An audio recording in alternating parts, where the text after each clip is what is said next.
active steps towards your goals. Because you want to know the brutal truth, your addiction isn't the problem, you have a skill issue. Sure, of course you shouldn't. Bro say you got a skill issue. Man, I'm not gonna lie, me personally, I wouldn't let that slide. That's just me though. That's just me though. What's up guys, it's Ryan here, back again with another video. I got a video here that I saw a couple of days ago from this creator named Rody, titled Why You're Smart But Not Successful. Very interesting video, felt compelled to talk about it. Let's get on with the video, shall we? The biggest scam that you've been sold is that your addiction is the reason that you're not successful. The most common one I've seen is the hub addiction. I mean, look at this guy, he's made like 4 videos about quitting. He just knows that it's an I know Brody. Bro has turned this into an infinite money glitch. That's the thing about the nofap community. Every single video talks about. He just knows that it's an infinite view glitch and that his viewers think that if they stop watching adult content, all of a sudden they're gonna become successful. People channel all of their weaknesses through one insecurity and think that if they quit,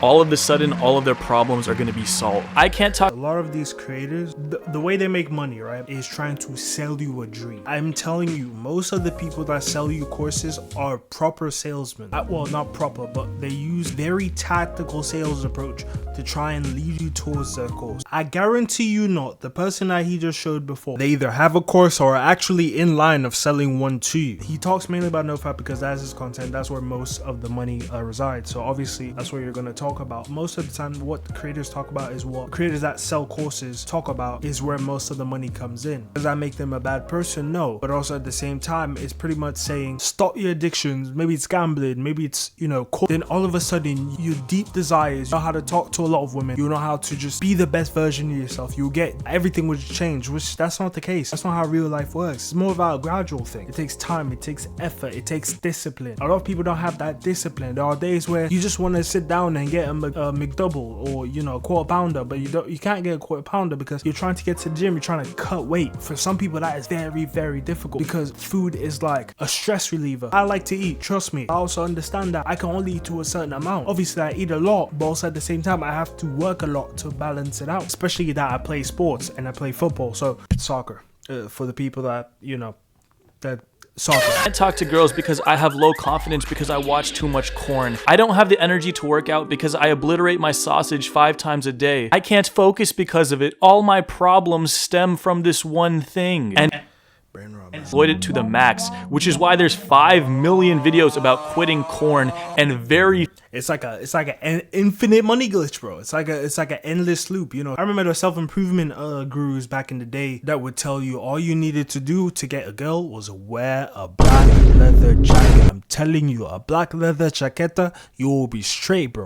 Active steps towards your goals. Because you want to know the brutal truth, your addiction isn't the problem, you have a skill issue. Sure, of course you shouldn't. Bro say you got a skill issue. Man, I'm not gonna lie, me personally, I wouldn't let that slide. That's just me though. That's just me though. Use adult content, nicotine, food, material possessions, but just by quitting those things doesn't mean you're all of a sudden gonna become successful. And this is extremely easy to prove. I know and you know plenty of unsuccessful people who have no such vices. Kanye West self-admittedly said that he's a proud gooner, bro. It's Kanye West. I literally made a video about Kanye West. He's a proud gooner. Said that at the age of 5 he found one of his dad's dirty magazines and was addicted from that point on. Now, yeah, most of these vices come mostly when you're young, or like peer pressure, or like mainly it's common sense. Like most vices come from when you are young. You find something, you're curious, because when you're a kid,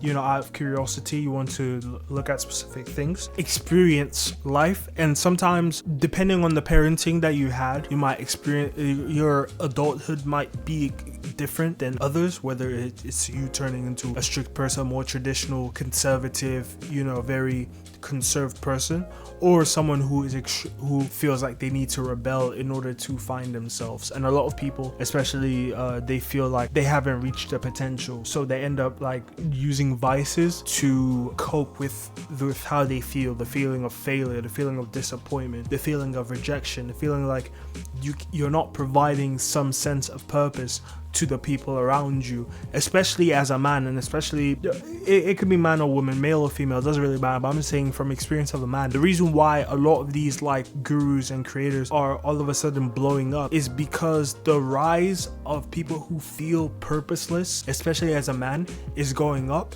So now people realize that, and they're like, oh, this is a way to grasp an audience and be connected to people around you who still feel the same way that you feel.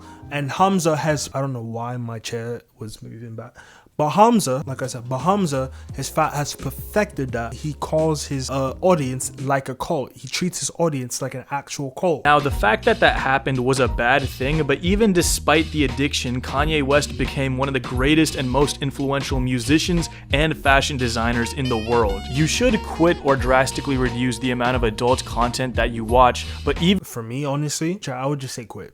Honestly, just quit. But I mean, if you can reduce it, try to reduce it as minimal as possible. If you do relapse, it happens, it is what it is. It ruins your whole life, your whole mental health, your whole relationship, because even if you try to reduce it and you do get a partner, you'll be comparing your partner to these corn stars, which are doing things that they don't even feel are capable. These people take hard drugs to do these things. These things are normal things that normal people usually do in intimate settings. So it's like, why would you compare yourself and then also compare your partner with those people? It doesn't make any sense, does it? But even if you can't, don't act like that's the reason that you aren't achieving your goals. You could wake up at 5 every morning, take a cold shower, meditate, have your coffee, and get I be doing them morning routines every single day. You already know. Light in your eyes like Andrew Huberman. But if you aren't directly working on the tasks that are relevant towards your goals, you're completely cooked. The funniest thing is you're gonna get beat by the guy who wakes up at 11, obliterates his Johnson while watching Lana Rhodes get quad. Bro didn't even take a chance to even like try to even brush his teeth. Bro went straight to the action.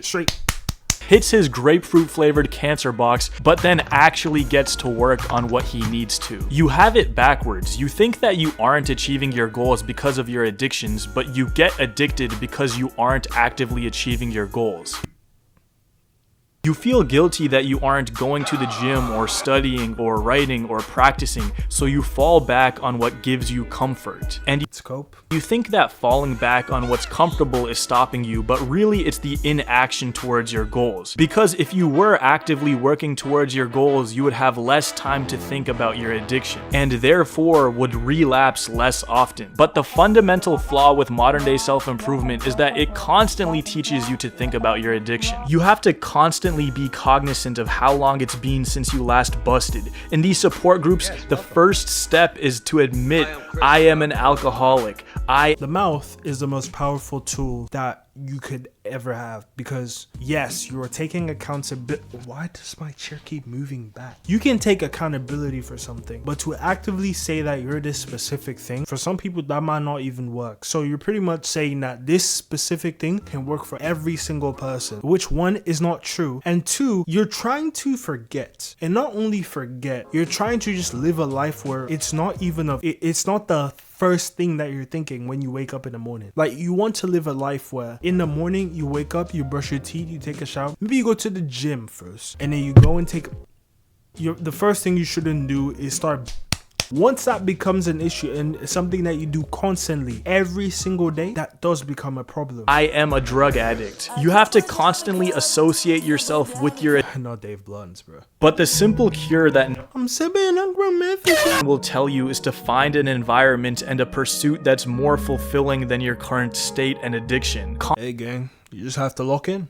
So it's all about locking in.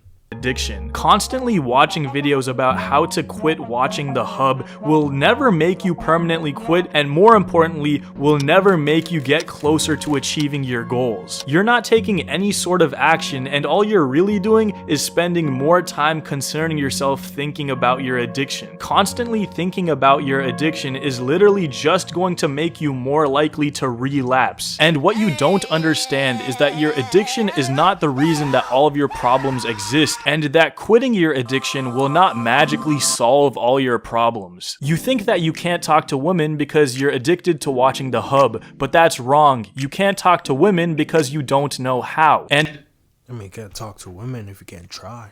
The only way you'll learn how is through talking to them even when you're nervous or don't know what to say. And like with any skill, you'll only get better through talking to more women and understanding what communicational triggers will make them like you or not like you. Everything I just said were actionable steps, and none of— It's a canon event, man.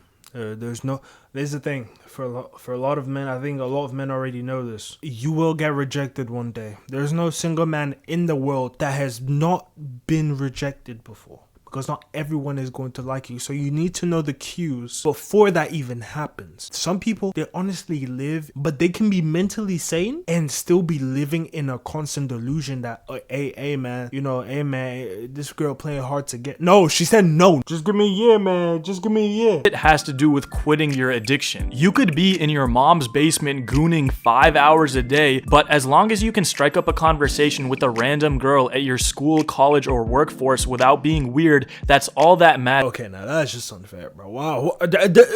How do you use this man as an example? Conversation with a random girl at your school, college, or workforce without being weird, that's all that matters. And funnily enough, you're actually ahead of the guy who's on a 100-day no-fap streak, but still doesn't have the courage to talk to a random girl. Action is quite literally the only thing that matters, and you can spend all this time on mindset, but it's ultimately pointless if it doesn't lead to anything. I mean, we literally admire addicts because their success is not in any way inhibited by their addiction. How many people we all know and love are addicted to women, pharmaceuticals, and especially gambling? Michael Jordan was able to be the most famous person on the planet, an international sports superstar, and dominate the NBA for a decade while also being a crippling gambling addict. It doesn't really seem like his addiction stopped him from doing much. Dana White, like dominating the 90s, bro.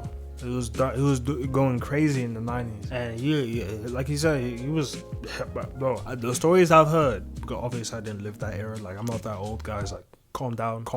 I'm not premium uncle yet. Like, this man was gambling. It became a real problem, a serious problem, but it didn't faze him because he was so dedicated to his sport, to his craft, that he could do that like 10 times a day, or at least 10 times a day, and it wouldn't really affect him.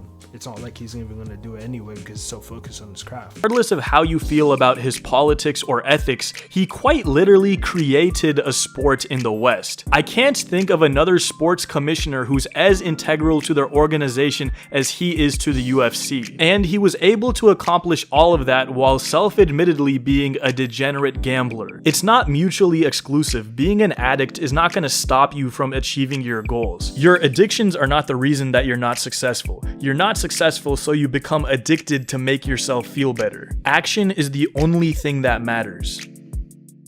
I mean, he said it so perfectly. Action is the only thing that matters. You do it, just take action. Take action on a lot of things. If you have problems with talking women, if you have problems with growing a business necessarily, maybe try to find ways to focus on that business even more. When it comes to studying, when it comes to school, it's not going to necessarily be perfect because no one is going to be perfect. Life is not going to be perfect, but trying is better than not trying at all. If you quit, then that means you did not try enough. Quitting means that you actually failed. I would rather prefer to find a different path than to just quit altogether. Because once you quit, that means you actually became a failure. I don't want to fail. No one ever wants to fail. But if you decide to quit, decide to sit down, slack around, do whatever, and be a bum, that's your decision at the end of the day. But look, no one is gonna help you. No one's gonna, try to save you.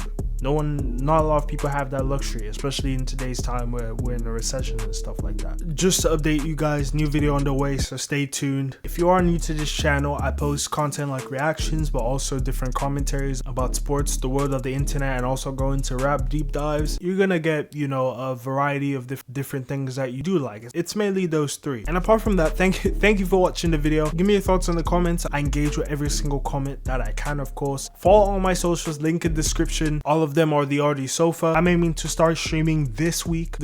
Last week I had said that I was going to stream. I meant this week I'm gonna start streaming. I'm gonna set it up and it's gonna be a good fun time. Maybe even do some reactions there, maybe clip them into my next channel and let you guys eat like I always say. Hope you guys have a nice day, stay safe, and until then, I'll see you again.